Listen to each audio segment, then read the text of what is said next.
Welcome to episode 14 of Sullivan Street. I am Eric Vogelsang, and I'm here with my co-host Chris Miggs. Chris, Happy New Year to you. Happy New Year. Actually, since the last time we recorded, we got a Christmas gift from Adam Duritz. Not like us two personally, like all Counting Crows fans, because he That's released true. that version of Have Yourself a Merry Little Christmas, which is wonderful. It's one of my favorite Christmas songs. And really, like, several artists I love covered that this year, and I thought his version was easily the best. And one that really got me in the feels. I agree, and it's probably not surprising that was always maybe my favorite Christmas song as well. Probably because it is melancholy, which why I like the Crows, etc. It's probably But my third. Number 2 is Fairy Tale of New York, which is one of the best Christmas songs ever and was also memorably performed this Christmas season. And number 1, and there's no argument, is Last Christmas by George Michael. That is the correct answer always for best Christmas song. That's a great one. It is in my top 3. And we have some guests here today who might also have their opinions about Christmas songs. And so this is kind of a neat episode. Obviously, I don't think we've had any non-Counting Crows fans on the podcast, Chris, but we except for maybe Matt Malley, who was not a fan, he was a band member. But he made it clear he was a fan of the work that he was doing. Yes. For most Absolutely. of the time, at least. Yes. But this is like the first podcast that I'm calling it a fan spotlight. So the main purpose of the episode is actually to focus on a fan, in this case, 3 fans, because they are from the same family. And it's also an interesting that we're getting the women's perspective this time, which we haven't had yet, which we will have more of in the upcoming months. But at first, I will say hello to Zubia. Zubia, good evening. Hi there. Hi, Eric and Chris. Thank you for having us on. And so I will, and then we'll announce who else we have here as well. So Zubia I met at the Los Angeles show at the, I guess, famous in LA area, YouTube Theater.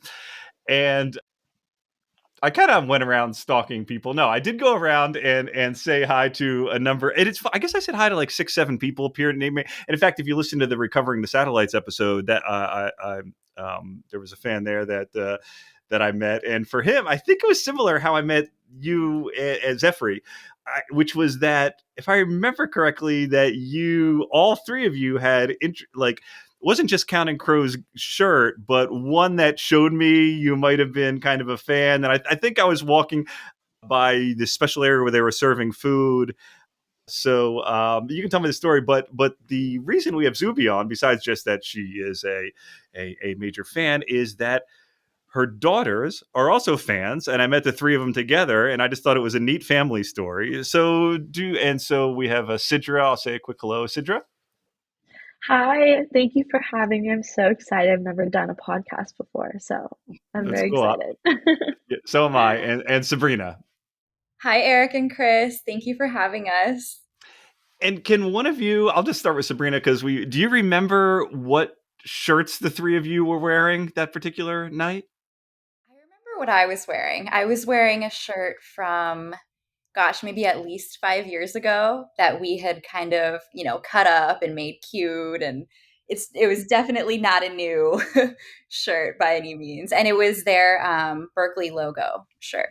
Oh, right, which is one of my favorite. And I think that's actually what I bought that day. I've been wanting a Berkeley one. It's one of my favorites too. Sidra, do you remember what you were wearing?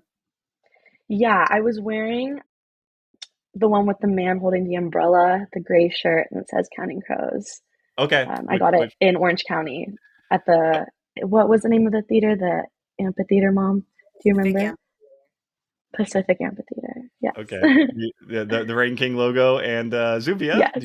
And you also had a Crow shirt on too? Shirt. It was the black one with the Counting Crows logo in red, and then the star.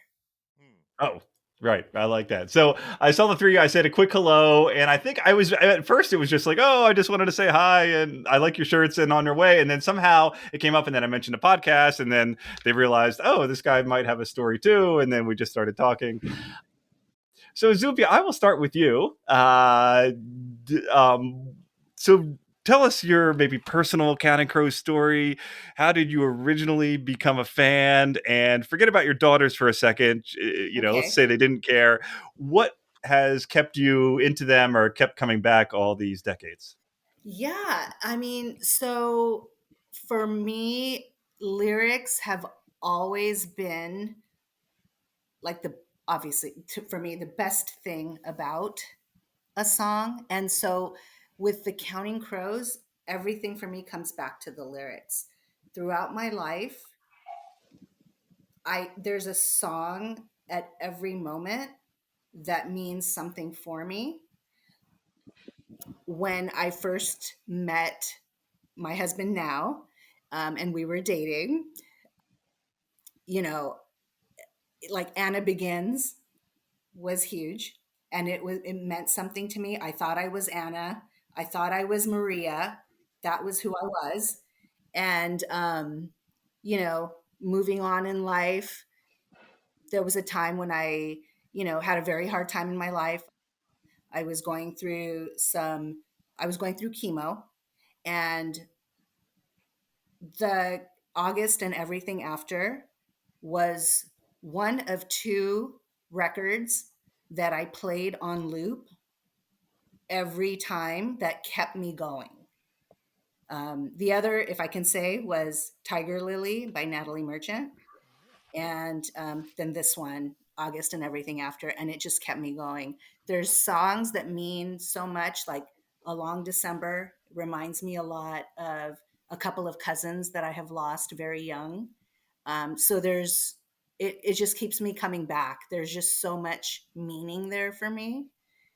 So that's kind of like my ties. I mean, every time I hear it, I hear something new, like it means something. It's such a deep meaning for me. That's interesting you said about Tiger Lily, because that is an album that we haven't mentioned, because sometimes, Chris, we mention albums that came out around the same time that I don't know, somehow like the fans overlap, or I don't know. That was also one of my favorite albums in the 90s as well, as Zubia's Tiger Lily. That is a special album. So I'm sorry to hear about what you went through. I'm glad the Crows could be a part of that. And in a weird, like almost morbid way, that when you hear things like, oh, if you were in an island and you could only bring one album with you or two, but people usually don't have to make those choices. But in this case, you actually, made similar choices. Yes. And it's funny because I still have a very old car that I drive that I don't want to give up. It's like from 2009, and it has a CD player. I've got my 6 CDs, and everything in there, maybe other than like one section, is all like 3 of them are for Counting Crows. Like nobody moves those. That's what they are. Leave them in there. And so I'm really hesitating buying a new car because I don't want to lose that feature. Listen, I updated my car stereo to get have a CD player, just so I can play some of my favorite. And I know I could download them or whatever, but I want those physical media for some of my favorite CDs. Absolutely. That's just the way it is. And my kids actually kind of like CDs because of it too, even though they're used to streaming. Well, that's funny. They're going to rediscover CDs like we rediscovered vinyl, Eric. That's true. Because our kids are young enough that like 5-10 years from now, they're going to be like, Dad, I found these really cool things. They're these discs, and they're smaller than those things you have up there. And that's where we're all headed to, because those are going to be like $1 a piece, and that's how they're going to collect things. I'm glad you said that about it, because Chris and I, of course, on the podcast, and even off the podcast, we've talked about that. That's kind of one of the reasons I wanted, some of the women, some female Counting Crows fans, is that like even Anna Begins is a great example, because I even told Chris that Anna Begins, when you're 22-year-old, you're thinking, and I even backpacked when I was 25, and I guess that's partly about the backpacker love that he lost, and you're putting yourself from Adam's perspective. And then I even said to Chris that some of the lyrics, as a father now, you can talk about that love in a non-romantic way, because just I guess the kind of vagueness of some of the words can be. And I was always wondering, I was like, oh, would women see themselves as Anna or Maria? And you answered yes. That's Yes. the truth there. Yes. D- did you, when you were younger, and sorry, did you get in, were you started listening right, I mean, around when August came out, or did you discover them later? Around when it came out. Okay. Do you remember when your first concert was? For example, I've said on the podcast, I didn't get to see it, even though I've liked them since the beginning. I didn't see a concert until the Desert Life tour. Um, it's really hard for me to remember back. I want to say maybe Hard Candy. I can't remember. I'd have to go back and think about like when my first concert of theirs was.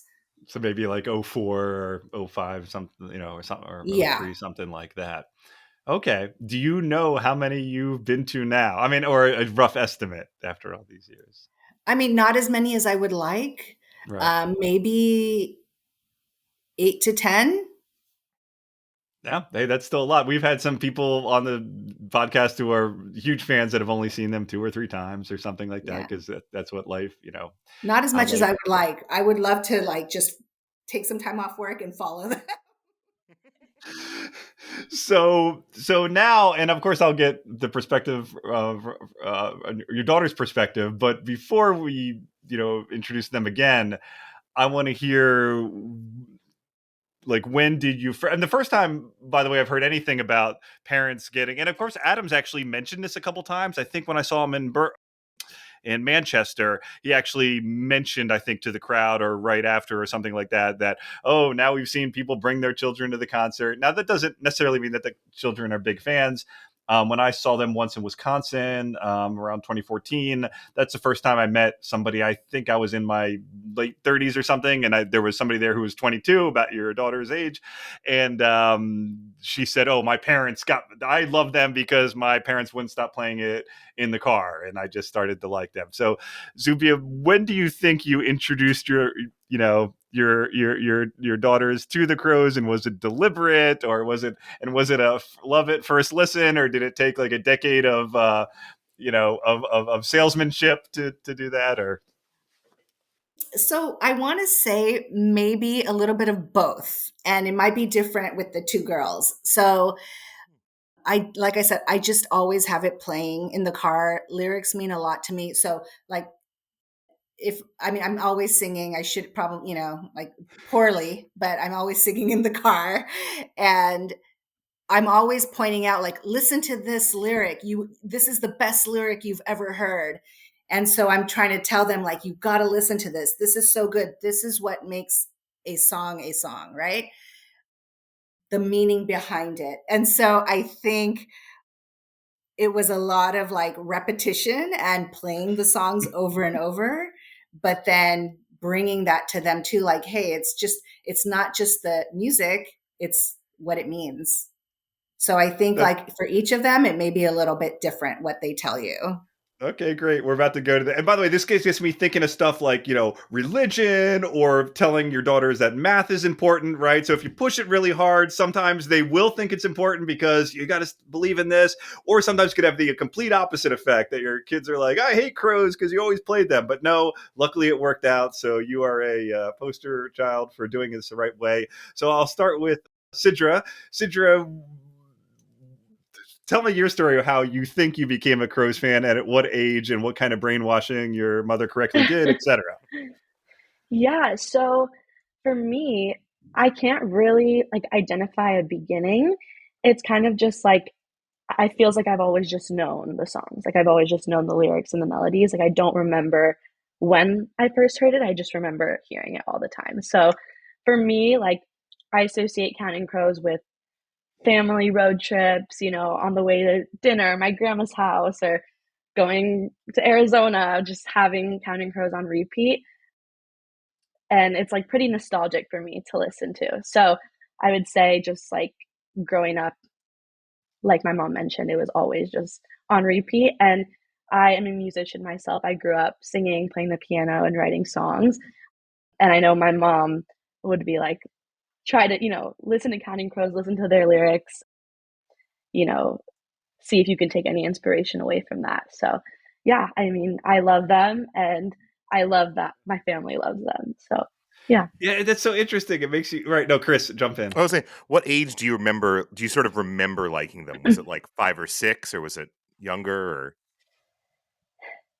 Yeah, maybe like 8, around 8 years old. Yeah, I would say. And I'm Chris, 20 now, so yeah. Chris, what I keep thinking about this is I finally found one bright spot to American suburban car culture is that you can force your children to listen because it sounds like it was mostly in the car, right? Now maybe sometimes at home, but yeah. Well, look at this, Chris. We're helping society, and right gives us a chance at our trapped kids at to listen to the music that we like. Sabrina, let's go to you. Yeah, so I always describe Counting Crows as the soundtrack to my life because literally, like, all the time on our drives, whatever age I was, wherever we were going, that's what we were listening to. And it's like my sister said, I feel like I know the melody and the lyrics by heart, and even the flow of the August and Everything After album, like what song comes after the next song. Like, I just inherently know it just because it's that ingrained in our life. And it's so funny how something so, you might feel like it's in the background, right? Like it's just playing on the Yeah. CD, but it really becomes like part of you. And I really feel like it's part of me at this point. And I'm 27. So it really just, Counting Crows is honestly like just home to me because I remember going to college and my mom wasn't driving me around anymore. Like it was Mm. me and my downloaded playlists, and I would download the songs and walk to class to them especially if I was feeling homesick or, just wanted a little piece of familiarity. I love that. No, I'm really getting this. It's like Thanksgiving away from home or something. Listening to Exactly. that nostalgia feel. Chris, I'm realizing I'm really doing something wrong with my children. Is really what I'm already feeling in this episode because they all know I like the Crows. They kind of, but the point is I've given them too much choice. I'm not playing it enough when I have them when I'm driving to Orange County. So yeah, I'm gonna start doing yeah. And my wife, by the way, her big thing band is Fallout Boy, and I think my kids like Fallout Boy better. So I really have to do something about that. I will say, on the Um, flip side, my daughter loves Fallout Boy. okay. I think that is a band that is tailor made for children. If Oh, you're okay. 5, man, or 6, like those songs really, because he actually does. The lead singer of Fallout Boy does the songs for the Disney, not Disney, but yeah, it's Disney. Spidey and His Amazing Friends. It's a children's Oh, yeah, I Spider-Man. know. Right. I And didn't my know he daughter did that. really liked that, and my wife was like, "Well, can we at least just transition to the actual Fallout Boy songs?" And she just transitioned straight into that. She's like, "These songs are good too." Now I have a 5-year-old who wanders around singing the song "Centuries" at the top of her lungs. But I enjoy Fall Out Boy. I took her to see them last summer. But Okay, I good. find, but I'm with you though. I'm with you. It's interesting, Eric, because I find that for whatever reason, I tend to listen to the Crows walking around on headphones. I don't play it very much for her. Just out of it's interesting, like the listening habits and how they kind of shift. I think what she probably hears me put on more is like the Grateful Dead in the morning because it's like Mm. waking up or something. So it's interesting, kind of how that kind of and the aspect of car culture, right? The being in the car together. That's why I grew up listening to Light FM in New York, and I learned all Yeah, about no, I think the soft rock hits of the yeah. 80s. Yeah, that's for the people in the LA area. I think 104.3 about like is it my FM or something? That's what I kind of play for my kids in the car. So I'm gonna throw in Crows a little more. Sabrina, let's stay with you now. You told us an interesting fun fact right before we started the podcast is that you attended Berkeley, and it I sounds did. Go like Bears. go back, and it sounded like they're. I mean, we know about the Adam connection, but do you want to mention if that meant anything Yeah. to you? And you So said, yeah, please. I remember getting into Berkeley and I grew up in Orange County. I'm a SoCal girl. I've never had been there before. And I remember just researching it and looking it up. And then I think my mom or my dad had said, well, Adam Duritz went to Berkeley. And I remember that just felt really good to me. It felt like a safe fact. And it made me feel like, okay, like this is a good sign. It really felt like a sign to me. Yeah, and I also was an English major, and I know that he was as well. And for me personally, like I love reading, I love books, I love novels, and I can tell that he does because he like as my mom had said, he writes so poetically, and it really feels like it's not just lyrics, and it's not just something, it's not just a soundbite, right, for the radio. It's a story, and it's something it has heart and soul. And I think that is what's missing from a lot of music today. And in line with that, I remember when I was in high school, we were reading Great Gatsby. And I remember we were listening in the car one time to Mrs. Potter's Lullaby. And I always loved that song because it was just so, I mean, every lyric in that song I think is so poignant and so great. But I ended up writing a paper basically about how Mrs. Potter's Lullaby is like the Great Gatsby, and it could be Adam describing Gatsby and his plight for love from Daisy. What was her name? I think. Yeah. And I think he says something like, I dream I was always the host of these parties, but I never knew anyone there. And he's kind of lonesome and melancholy, but he's pining for something. And it just made me feel I made the connection with the book, and it was great. Oh, that's great, Chris. You might have something to add. I definitely, and I was not an English major, but I do know that Adam. It wasn't just the major. He's very well read with poetry and music and books. Yeah.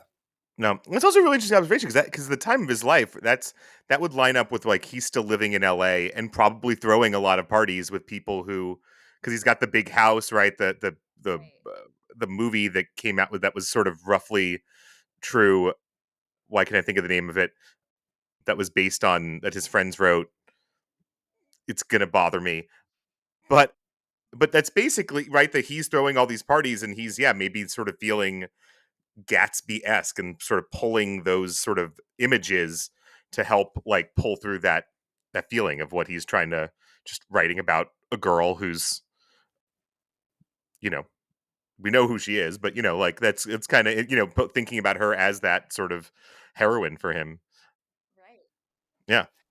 Sidra, I know you attend college now. It is not Berkeley, but you told me off or in the pre-interview that you are a music major or have music talent or something along those lines. Do you want to talk about that a Mhm. bit and your tie to the Crows in that way?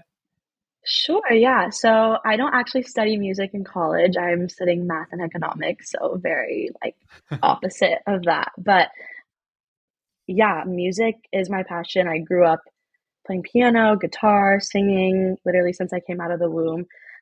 So yeah, for me, I've always appreciated like really good musicianship, having that like musical ear, being classically jazz trained, all of these different genres. And so Counting Crows, I think for me, like there's no other music that I've heard that's like it. Like that's what I think makes it so special and so unique is that I literally can't point to another band or artist that does anything similar. And I think that that's amazing. And kind of like we mentioned, just the quality of the lyrics. I mean, personally, I love lyrics too, but for me, I love the melodies a lot and like the feeling that a song gives me. So I'll kind of, talk about that side of Counting Crows. Obviously, the lyrics are amazing, but for me, I think it was like the melodies that I kind of, remember Yep. that stick out to me more. So yeah, I think just being a musician kind of gave me a greater like appreciation for the work that they produce. Yeah, don't discount the tie to math. I know that Charlie is a bit of a mathematician, and he plays the piano, and so it There does tie you together go. I more had than no idea. That's so cool. Chris. I'm getting. I should save this to the end, but I'm getting more optimistic about the younger generation as we're moving along with this. So, Zubia, Zubia. By the way, I'm just getting more impressed by your parenting ability the more I talk to your daughters. Thank you. I mean, they're doing great in school and stuff, but of course, I'm more impressed with the Counting Crows, than their excellent academic achievements. So I have a couple of questions, but one of them is the elephant in the room or not in the room, which is that when I met the three of you, following a little bit behind, not wearing a Counting Crows shirt, would be your husband, I think. Yes. Ryan. So So can you talk about when he knew? Did he know in the beginning? And I don't know how old you were when you started dating. Feel comfortable sharing whatever you like. But when he knew you were being a Crows fan, because sometimes that's funny, right? When you're dating, it's like, oh, I like them. Oh, that's kind of cute. Oh, that's one of their 5 favorite songs. And then you realize a couple years later, like, oh, they really like them. And then it's like an obsession. Then all of a sudden you're raising your kids on it. So do you want to talk about how your husband fits into your personal Counting Crows story? Sure, sure. Okay, so my husband Brian. So I've been listening to the Crows since I met him when we were first dating. Like I said, I was Anna in Anna Begins, and I'm like, oh, you just need to love me, just believe me, this is going to happen. And he was like, yeah, no, I've done this before. I don't need all this. It's all good. You know, just throughout our relationship, again, like with the girls, I've always listened to them. It's always been on. He would sing, I think, along without really understanding what he was singing.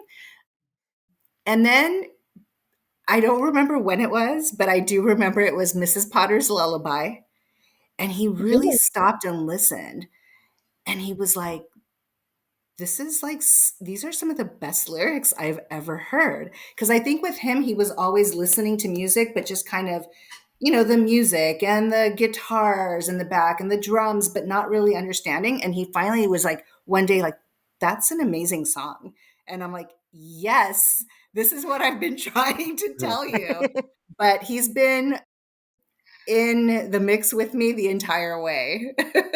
Okay. I mean, some people like music, but they don't get like, I don't want to say obsessed, but they don't get into one band. They just like music. So he might be like that. One question I had is, Right. well, did he go to concerts with you when you went to some of the early ones, or did you go with some of your girlfriends, or did you go by No, yourself? he Or always went with me. okay, so he's And been he to always enjoyed it 100%. because, I mean, at the concerts, here's the beauty of it. It's poetry. It's You never get the same experience twice. It's always different. And I remember the 4 of us went to, I think 2 years ago, it was here in Orange County. We saw them. And I remember there was a group of people behind us, and Adam was singing Mr. Jones, and not the way it's recorded. Obviously, he Hmm. always sings it differently, right? And so these people behind us were so loud and so upset that it wasn't the way it is on the Oh, yeah. radio. And so we were all just kind of looking at each other like, no, we don't want it to be the way it is on the radio. We want to hear the poetry. And so I just always, I remember that. And I always think it's interesting because I'm like, I'm not here. I don't want just a cookie cutter, like the same show you're performing every time you're out. It's always different. You always get something new. You always leave with a new feeling. And that's what I love. Those I find are always the weirdest people to me. I'm like, I don't understand why you came to a concert. The record is right there. I'll deal with a lot of like disagree with people about a lot of things and be able to be friends. I don't know if I could be friends with someone who was like, it should sound exactly the same like the record. I'm like, no, what's the point? Why would you do Mm-mm. that? Right. Especially, and again, and it's the complaint you hear all the time at crow shows, like walking out. As I can remember a few times being like, they didn't even play Mr. Jones, and it's like, dude, like there's, we've got the internet. That like you can look at set lists. Like, because I will do that. Like, if I'm going to see a band that I don't normally see, I will take a look at the set list and go, like, oh, I wonder what do they play the songs that I know? Do they play a lot of them? I'm curious.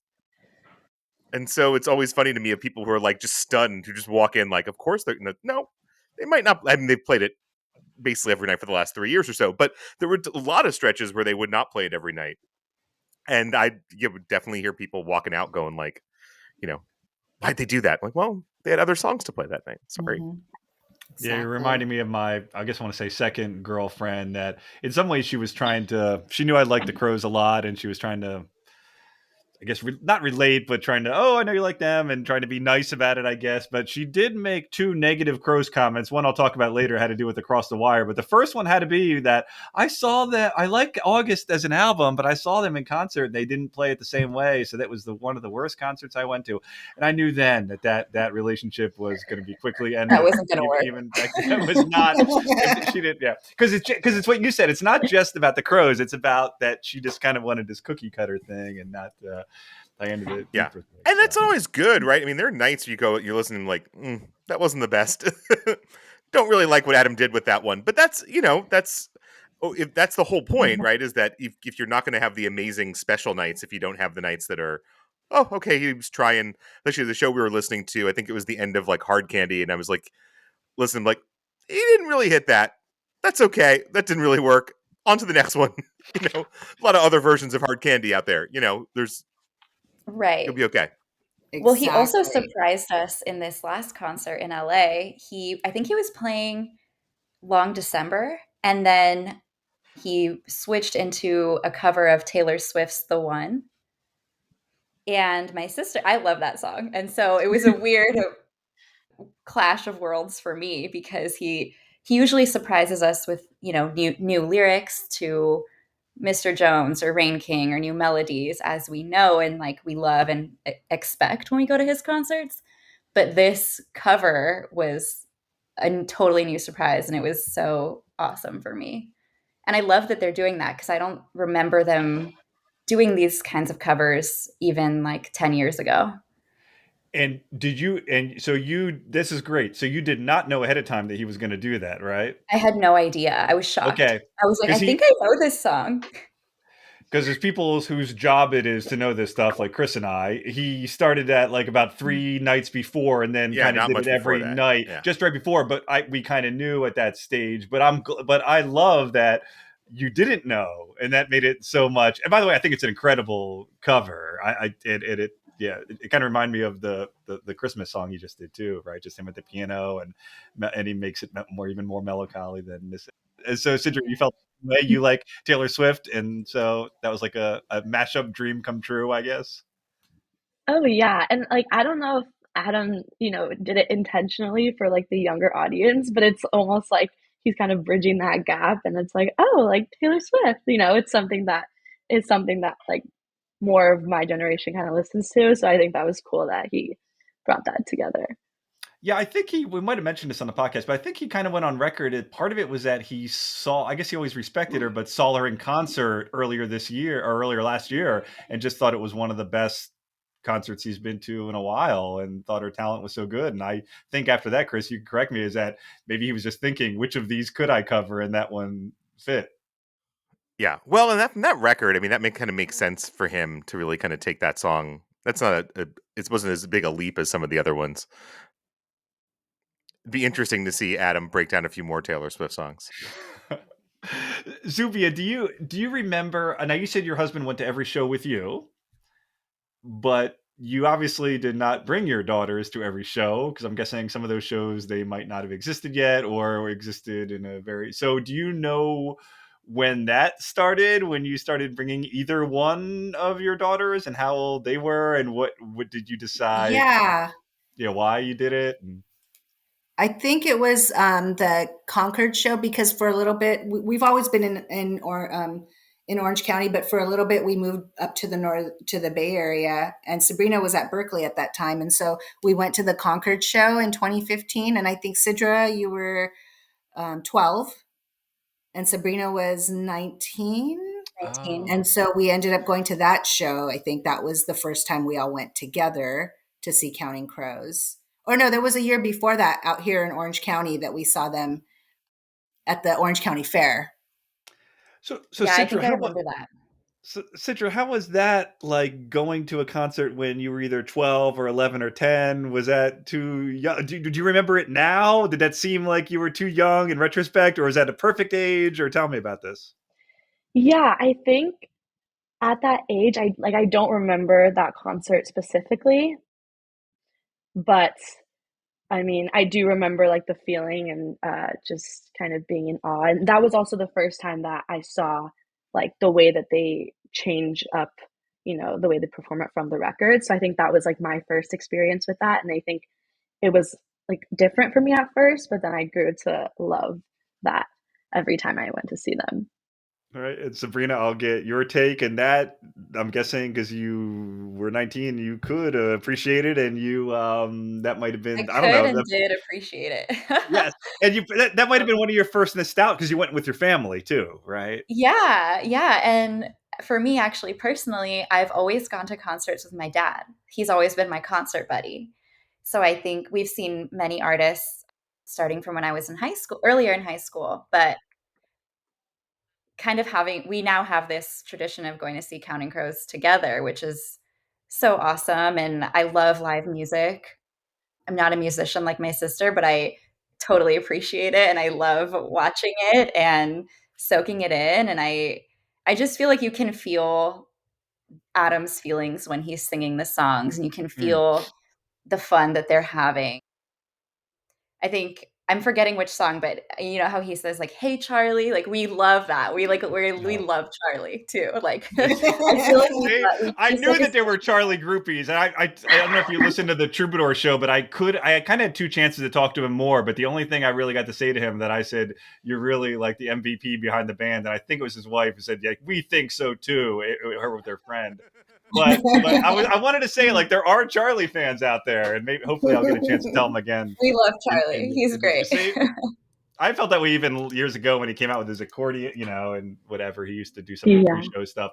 Now I do. Let's. This is a great segue, Chris, to talk about the actual show, and they can just chime in about their memories. Now this was in the show they're talking about. For those that want to look it up, or it's available on Nugs. And Chris, I think you said it might be on Crowstown. Somebody, if not, it's definitely on Oh, it's Nugs. not on Crowstown. It's It's because not on Crowstown. yeah, it's only on it's on Only on Nugs. Nugs. With So that, but once they everything started going up on Nugs, I feel like the taping sort of really trickled to a kind of a halt. So that's the right. era where you start to see way less tapes because the band was putting out the tape basically every night, and so I mean, I think the taping in general was tapering off at that period as well, but.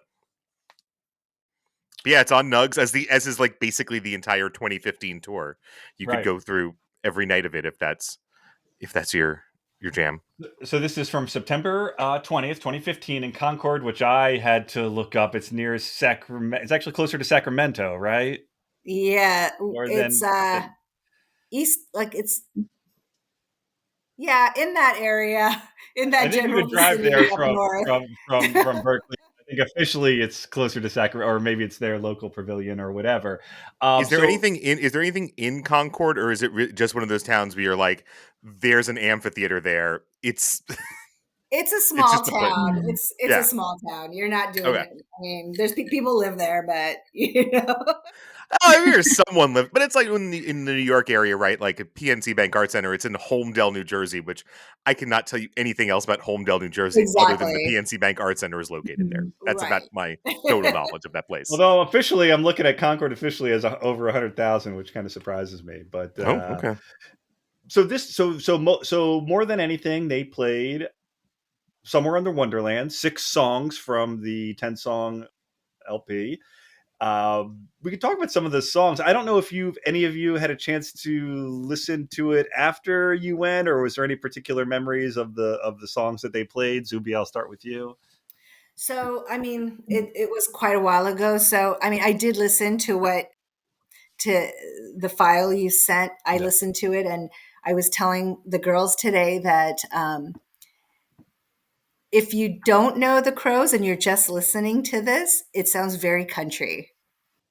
But And I some of mean, that album is and some of that album is a little more alt country, I would say. Yeah, and that's maybe why. yeah, and I know that it must have been the end of some part of his, some part of the leg of the tour, because I know at the end he does say like, we have like a week off now, and I'm about to fall. Like I need a break, and you can tell that kind of in his voice on the recording. But I mean, it was amazing. Like I listened to it, and I just thought, he sounded great, and I think the songs are just again like he sang, some of the what more well-known hits, and then he sang a cover or two, and I really liked it. I thought it was a great show. Sidra, any memories of that? I know you say you don't remember a lot, but I don't know if you got to hear any of it later, or you can talk about how it, whatever your more recent shows if you wanted to, also. I know. I really wish I remembered. I don't honestly, like I don't even remember Yep. things from like my freshman year of college. Like Right. it's Right. so crazy. But yeah, I mean, I do remember the most recent show that we went to, which was Where We Met You. And just like I think that was the show that I like appreciated the most, obviously because I'm older and like I remember everything and I know the songs the best. And it's also like really fun to hear some new songs. Like I don't know the names off the top of my head, but to Right. just hear like, they're more like recent songs, to hear how the style like changes or how it's similar to their older stuff. So yeah. Sabrina, any memories from that particular show in Concord?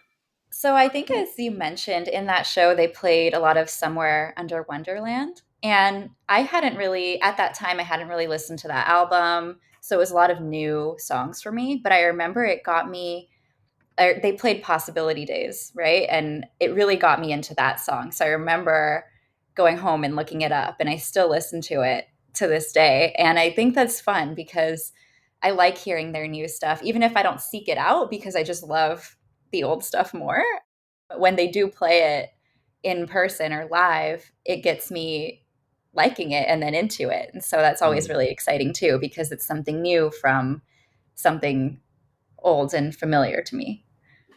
Chris, did you have any? I have some thoughts. Did you have any thoughts of that particular show?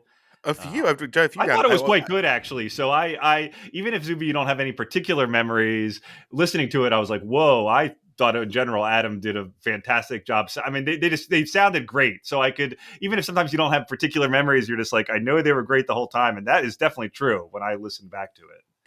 Yeah, I think there's something good there. The one thing I will say about the way they play a lot of the Somewhere Under Wonderland material, and I do wish they've like spent more time rearranging that. Like I think it's something that's been lost with them a little bit over the last, and just hearing this going back, you're just like, oh yeah, like these are all good songs, but they do the arrangements haven't strayed too far, and I've always kind of wondered why that is. Whether it's Adam feels more strongly about the arrangements nowadays than the old arrangements, where he was just like, let's toss them out and start fresh, or if it's just the way they kind of approach shows now or whatnot. But it is one of the things I know because the songs, I think all the Somewhere Under Wonderland songs they played, I love that they played John Appleseed, which actually I think is a really great one that they've played a little bit less, and I think is a kind of a cool, especially because that song kind of builds on the stories of like Maria and all these other things from the past, and it sort of pulls through these stories that are at that point 20 plus years old.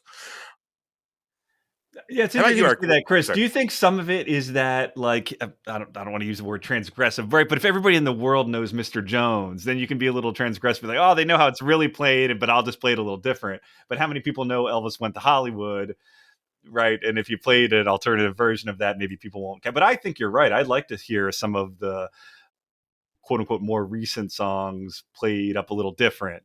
Yeah. Yeah. Well, it puts maybe less pressure on, like, in the sense of like the feeling the need to rearrange Mr. Jones because he's getting sick of it in 1994 and 1995 is maybe doesn't feel the same way about Elvis Went to Hollywood. Yeah. No one's forcing him to play Elvis Went to Hollywood, so he's okay just playing it basically the way it was sort of written and arranged for the record. How about you? Any songs that stuck out, Eric? All of the Somewhere Under Wonderland, because and then I was getting a little. I saw them once on this tour. It was on 2014. They kind of did a brief Midwest tour before the major one in 2015. I think on the tour was on, there was only they only had 10 stops or something. But I was getting nostalgic because this was their last full studio album of new material.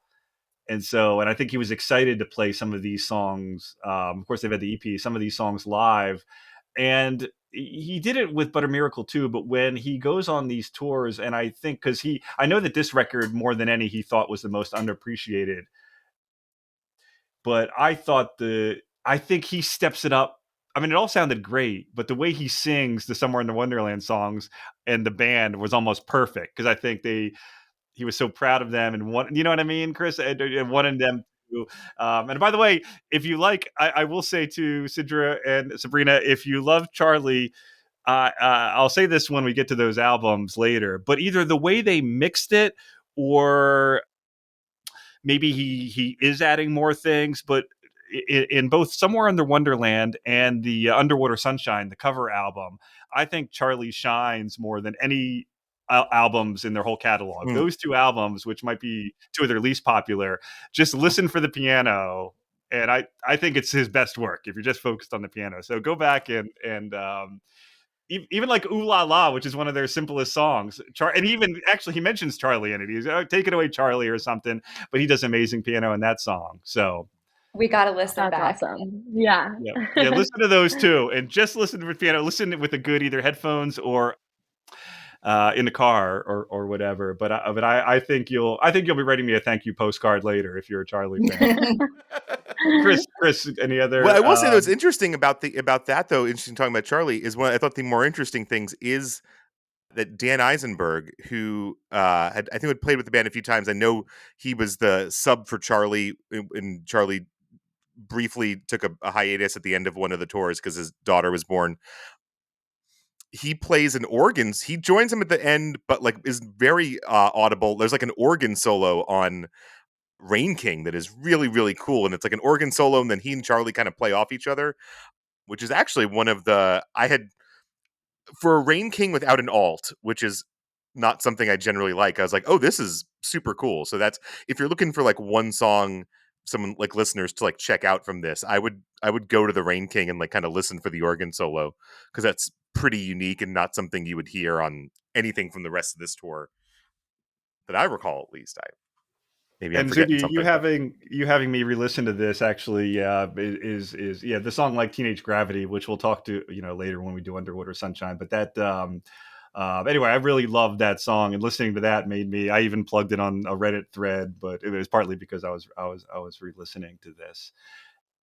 What do you love about Yeah. that song, Eric? I love that song too. You know, if we were Well, talking about this. it's very Crozy. Like in fact, if I can make it great, I might as well. Well, I don't want to give it away now, but I will. But I almost think in some ways the lyrics. I just thought of this the other day, Chris. That it almost felt like a follow up to Mr. Jones a little bit, lyrics wise, because it's about like looking at girls in the bar and thinking about love and this kind of. But it's in a very but where Mr. Jones is melancholy but upbeat, this one is melancholy but very slow and depressing. I don't know, just something. Even I know Adam didn't write it. It was Casey Anderson. It just sounds very Crozy to me.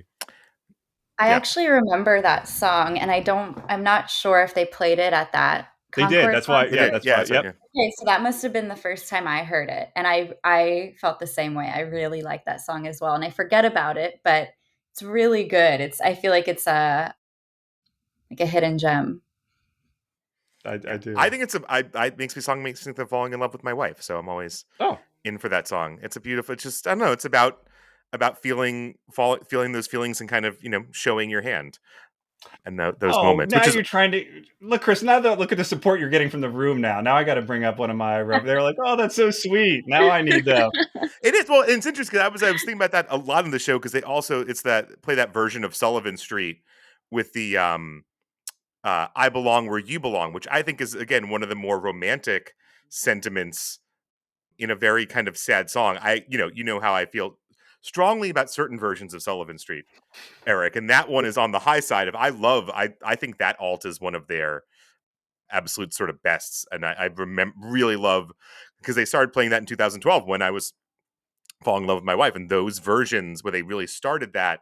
I love that as an opener. I think Sullivan Street, since they came back in like 2012, has been one of their best openers. Just the way they play that.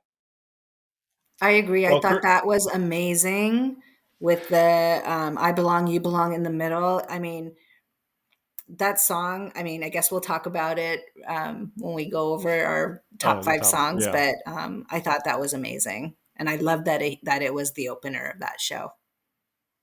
And I have to say, as far as a closer, The Holiday in Spain, I love that they try to do it every time. They missed it in 2022. We didn't get that here in Orange County. And I feel like something happened. I think someone ran up on stage at one point and hugged him towards the end. And I don't know if Oh, that was the reason, if they were planning on doing Holiday in Spain, but they didn't because this happened and someone came up and just grabbed him and it kind of just ended there. And I was just like,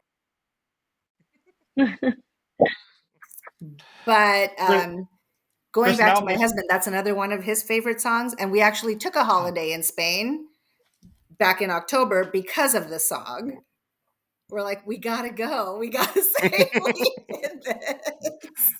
Zubia, you're the only other. I did that too last fall. I took a holiday in Spain because of the song as well, but I was in Europe, Awesome. so it wasn't as far. But yeah, I was reading that some other there. I think that's a real select group. That's probably only about 30 or 40, especially Americans. There might be some Europeans, of course, that wouldn't. That's a quick. Ride for them, but yeah, Chris. See, now I'm trying to one up you with the all, or say, right? I don't have the love. See, my wife's song is Coldplay's "What is it, Lovers in Japan," which because we met in Japan and they met, and actually that song is based in Osaka and we were in Osaka at the time, so Wow. There it you felt go. like a good time Wow. with them. Yeah. The one yeah, more. You know what's interesting? Just when you're talking about the nostalgia feeling, Sabrina, is I don't know if you like also like Gods of Ocean Tides, but they You have know, I that. do like that one, but I don't listen to it as much, and I think I need it's just maybe gets lost in all of the other songs that I love to listen to, but I wanna revisit it, and I'm glad There's that you a mentioned it. there's a great line in there that kind of again is typical Adam nostalgic but melancholy where he talks about right the birthday because you make me think of it because you're a family and you have this like family feeling of nostalgia in the past, Hmm. and there's this line about the I guess it's something with like right the candle wax on paper plates with the like about like birthdays growing up and then yeah, Chris, you know what I'm Yeah. talking about, right? uh, Yeah. on paper plates. But anyway, that always gives me that line always kind of Oh, I hurts me a love little that. bit and makes me think back to my childhood and everything. So let's get into. I did have, and I don't. By the way, did you guys share with each other your top five? No. Good. No. Ooh. Mm-mm. So 24 hours ago, we asked these three young women to in no particular order, but what are their five generally favorite Counting Crows. It doesn't have to be exact songs, and we're just kind of curious if there was a generational divide or a sibling divide, or if they're all kind of on the same page. So who wants? I'm going to start with Sidra. Let's start with you. Okay, I'm excited. And I think my mom and my sister are also like eager because I don't like, I think out of the three of us, they love Counting Crows and I also love them, but they just have more of that passion. So I don't even think they know like what my favorites are. I'm excited to I didn't, yeah, I didn't really know what mine were either before I was going through all the songs, but here's my list. So Long December, Anna Begins, American Girls, Rain King, and Round Here, with an honorable mention of Big Yellow Taxi, this cover. Great. love All right, so Chris, I probably have some take, but Chris, let's get your take on that. Well, I think it's interesting that leans on, and maybe because of Mom playing the songs, leans on a lot of the songs from the first record. Interestingly. Yes, Yeah. the Round Here Anna Begins and Rain King, and then Long December, which of course a lot of both casual and hardcore for Crows fans think is their best song, along with Round Here and Rain King. The surprise, and then Big Yellow Taxi, in some ways, would be not surprising, I think, because of what some people would say that was more of like a poppy song, or for like at the time people thought it was for like a younger generation. I think the more interesting one to talk about, Chris, is American Girls, because I think, especially, and we haven't talked about that album yet, and I didn't remember that history until recently, but the original version of American Girls wasn't that poppy. And then when they record, because I heard a bootleg of it, but when they Oh yeah, actually yeah. had the recording of it, and that ended up being their single, and people thought that was, and they In a Coke commercial. in a Coke commercial, a Diet Coke commercial, I think it was. Oh, And really? so what made you? Yeah, what made you? Yeah, you can Google it. I mean, you can look it up on YouTube. Diet Coke, Counting Crows, and American Girls is playing in the background. What made like? How did you get exposure to that song? Was it just listening to Hard Candy, or were you? Forget how old you would have been when that was released that was 20 years ago. So you would have, yeah, not been so old. You would have been Yeah. wrong or something. So Again, this is all just like what was played for me. And like, going when I was going back through, like Counting Crows Spotify and kind of going through the songs to make my list, I just knew immediately from like the moment I pressed play, okay, yeah, this is one that like I just know. Even if I don't know like the name of it off the top of my head, it's just something that I associate. So yeah, I think American Girls was also in the rotation in the car, and I just love like I guess that poppy like upbeat yeah, melodic aspect of the song. yeah. So yeah, it just makes me feel good. Well, that was the goal. That's what he was trying to do, right, Chris? He was trying to be positive and upbeat with that song, I think, and Yeah. At it least wasn't. musically. At least his version of being upbeat. It wasn't Exactly. like "You Can't Count on Me," where it sounds upbeat, but he's like, "Can't count on me. Don't count on me at all." But did you know, for example, Sidra, since you weren't around when it was released, where you weren't around, did you know that was like the first single? And did you ever watch like the video? I mean, that was one of their last real videos, "American Girl." Wow, I had no idea. Honestly, I didn't know it was in the commercial or Okay. a single, but I feel like it makes sense because also Sheryl Crow's like doing the backing Yes. vocals. So So yeah, how did you know that? when I was listening to it again today, I just saw her name. Okay. See, Yeah. that's interesting. But yeah, that right. Would you say that's what was that one of the last videos? That and Big Yellow Taxi were maybe one of the last that they were all together in the video. I think we said that. Yeah. Yeah, because You Can't Count on I'm Me was bad with just remembering the Adam. videos at this point. Something the Yeah, videos have totally escaped me. So I think that and Big Yellow Taxi were the last two where the whole band was together in a music video. So you might want to look that up. Okay, great, Sabrina. Let's hear your top five. I'm very excited, and I maybe know, me right. too. So a few are the same. Anna Begins, Long December, Holiday in Spain, Oh, and then I have Time and Time Again and Raining in Baltimore. you're just trying to get points off Chris, who loves Time and Time Again. and Raining in Baltimore. Oh, Raining in Baltimore is a better song than Time and Time Again. I had that higher, I think, Eric, when we Okay. did that list. But Raining in Baltimore is a spectacular song. And if you put that with Rain King, that's one of the best Right, and Rain best King's up pairings. there too. It's so hard to pick just five, honestly, because Mrs. Potter's Lullaby is up there too. But yeah, Raining in Baltimore, I think for me was maybe less played like with the family, but I personally really like it. And whenever I turn to it, I mean, it's such a sad song. It is so sad and tragic, and you feel like he's almost crying in it. But I just love it, and it feels so good. And that's really, I mean, correct me if I'm wrong, Chris, but that's almost like not the preface, but not the prelude, but almost like the first view of just basically him and the piano, which we just saw It's, in the one cover and the Christmas song, right? yeah. It's that. I mean, that's the only song on that first record that is like that. A good point. It's more Yeah. stripped down, and it's Yeah. just him and the piano and just whatever he's singing. And Yeah. there's a lot of like I want to say more silence in the song too, just because of Mm. it's just what he's saying and then maybe what he's playing, but there's no extra background instruments, right? And I think that adds like silence always says something too, so it adds just another bit to That's a it. great point. I just off the top of my head, I'm thinking, oh, like where you should be, no one's around, and then I think there's a couple seconds of silence before he plays the piano again. And you're absolutely right, very powerful. And so, Holiday in Spain, did you know mostly from, I guess, the car, or because they played a lot in concert, or both, or? Both, definitely both. Mm. That's a family favorite for sure. What is a Chris? I can't think of any. Actually, I think those two. If you think of Anna Begins and maybe even more Holiday in Spain because it became a single, like those to me are the two singles that were never really singles. Like everybody knows them; they're kind of fan favorites. And Holiday in Spain, I guess, was the official single in Europe, but not really in the U.S. Right? And Anna Begins is similar to that. So Yeah. Yeah, no, yeah. And it's one of those songs that I think is sort of they're it's interesting when you get to a certain stage of a band's career where you have those songs that are not singles, but are that are basically accepted as like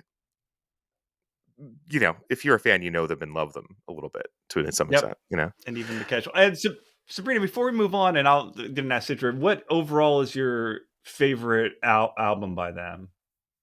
Definitely August and Everything After. Okay. How about Sidra? With you?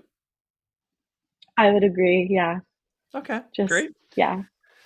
All right, Zubia, let's see how you compare and It was contrast to your really, really daughters. hard for me to narrow down, I have to say. Is music taste genetic or socially I learned? Let's have to find say it out. was really hard, but I think the August and Everything After has a lot of meaning for us, and just because of like where I was at my life at that time. But so yeah, I think, and not just because of the name of the podcast, but I think Sullivan Street, I just love that song so much. It's when he says something, when he says like, I'm almost Hmm. drowning. She's nearly falling. I'm not drowning. I can let go and turn around and leave. So it's like that little bit of that word that changes. Like, yeah, this could be everything, but it's not. It's almost. I'm almost there, but I'm really not. Like, I don't know, just that play on those words, it really affects the song and the feeling and the emotion for me. So I really like Sullivan Street. I'm going to stop you there, just in a good way, but because Zubia, I just thought that was fantastic. We've partly because the podcast is named after it, but we've talked about Sullivan Street quite a bit, and we had 4 of us review August and talked about the lyrics of Sullivan Street. But no one kind of either brought up or caught that little detail. And you are absolutely right. And it ties into what Sabrina said about the English major and him kind of, it's so purposeful. And your daughter Sidra was giving you a smile the whole time because I think she also appreciated your observation. So, Yeah, okay. so I just love that. I'm almost drowning. I'm not really, but I could. Omaha, I love that song. I should have bought the shirt at the last concert. I didn't. Oh, yeah. They'll put it online at some point. They'll put the Yeah. merch out. To me, that song, just when he's like, drop a line, if you're gonna walk on water, drop a line my way, and then it changes to, you're actually walking all over me. Like it just the progression of the feeling and the thought. So it just that one. I think for more upbeat, if I were to say hanging around, I like that song a lot. Mm. It's just fun. I like the clapping. I like the melody, the beat of it. Goodnight, Elizabeth. I like that song. It kind of reminds me the lyrics a little bit, or the feeling reminds me a little bit of Pictures of You by The Cure. I know they're different, but just that feeling, the subject matter. And then Chris, you're loving this, right? Because that's also one of Chris's favorites. Elizabeth's one of his best. Yes. Yeah. Absolutely great. And Perfect Blue Buildings. Oh. I'm surprised that you didn't have Anna on your list. I know. I do love that song, but like I said, it was very difficult, but I don't know. The more I listen, the more these songs meant more to me. You're right, it's Chris. Something about like the transition, like periods in your life, like when you were younger, and now that you've imparted this to your daughters as they are younger, at the age when you were listening to these records, Anna Begins means exactly, Right.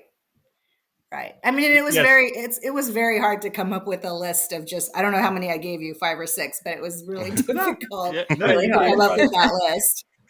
No, you're I'm right. also surprised. Sorry, I was gonna say I'm also surprised Mr. Jones wasn't on Well, any of Mr. Jones, this either. I mean, Mr. Jones, like that's just classic, right? And so It's a given. It's a given. I mean, that to me, that song is just, no matter where I am, what I'm doing, it makes me feel good. It just makes you feel like everything's going to be okay. Things are all right. Like, yeah, I mean, that's just a classic. It's just such a good feeling, that song. But, that's the more obvious one. So most people know them for that. But Yeah. a lot of these other songs, I mean, they're worth knowing. You're right. You're right, Chris. In some ways, yeah, Zubia's list was not a surprise because it had a lot of August songs. But I actually thought Anna was going to be the one common thread between. So there was actually no repeats, right? Nobody. Yeah, none of them. You had all unique five Zubia for yours. So cool, cool. Yeah. Did, But I'm Chris, just any? looking Yeah. forward to the next concert, wherever that is. Whenever it is, I hope, we get to see you again, Eric. If you're in the area, Yes. Chris, get to I gotta meet make it out and you. see a show with Eric. I haven't seen them on the West Coast. Actually, I think since I was looking at the rest of the shows around the one that we listened to, and I realized I was at the show the night before this because I was helping a friend at a music festival in called Kabu in Del Mar that the Crows played at. So I saw them right before this. That was also a good show. Although speaking of like playing tricks and memories, I was like, what could I listen to from this? I was like, oh, I'll listen to Ranking. Wasn't it a really great version with like someone to watch over me? And I was like, nope. It's Lippy Kids. I like went to the middle. I was like, nope. Totally misremembered what that was. I don't know when I saw them play that one. But yeah, so Minds plays tricks on you.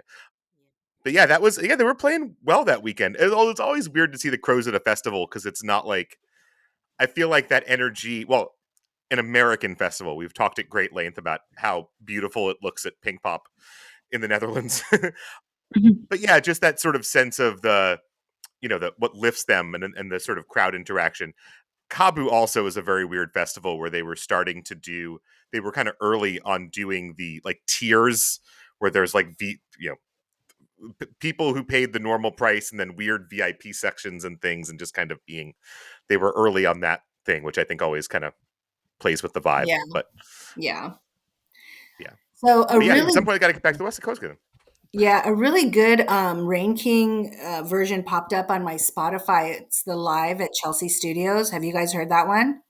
Yeah, from Cross the Wire, right? From Yes. Chelsea Sis? Yeah. Oh my God, that one is amazing. So I think to me, like that's the best. Some of the best stuff is when he's not following. He's just reciting the poetry, and a lot of like a lot of times around here, he'll do like 5-minute versions, 7-minute versions where he just seems like he's in his own space and just feeling that energy in the words. It's just amazing. It's amazing. But yeah, this has been great. Thank you so much, and I will get some final thoughts. But Chris, one thing, and we've done this is what the 14th episode. One thing I like, besides co-hosting with you, Chris, I appreciate you as a co-host. I like hearing how different songs how the same songs give different fans the same feeling for different reasons.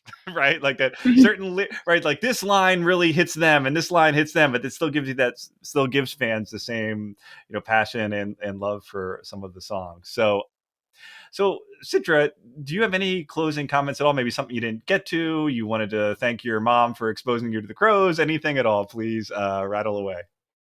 Yeah, I think I would just say, like, I hope to love a band or an artist as much as my mom loves the Counting Crows. Like, to be just so invested and, really like unpacking all of the lyrics and, the ways that the melodies are created, how it builds up and changes throughout a song.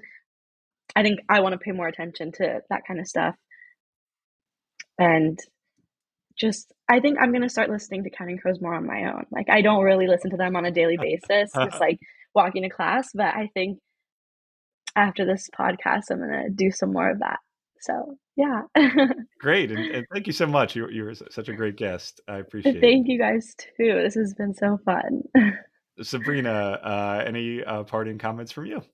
Yeah, I mean, first, it would have to be a thank you to my mom for making us Counting Crows fans and making it part of our lives, but also, I mean, just to the Counting Crows for putting out such beautiful words and music and just something that can make people feel seen and heard in so many important ways to whatever song people can relate to, whether it's all of them or just one. I think everything they say is so important and it's so soulful, and it means something. It's very meaningful. And I think that we talk a lot about how it can be missing in our day and age of music. And Mm. it means a lot to me, and I've grown through my life with their music, and I hope to continue to.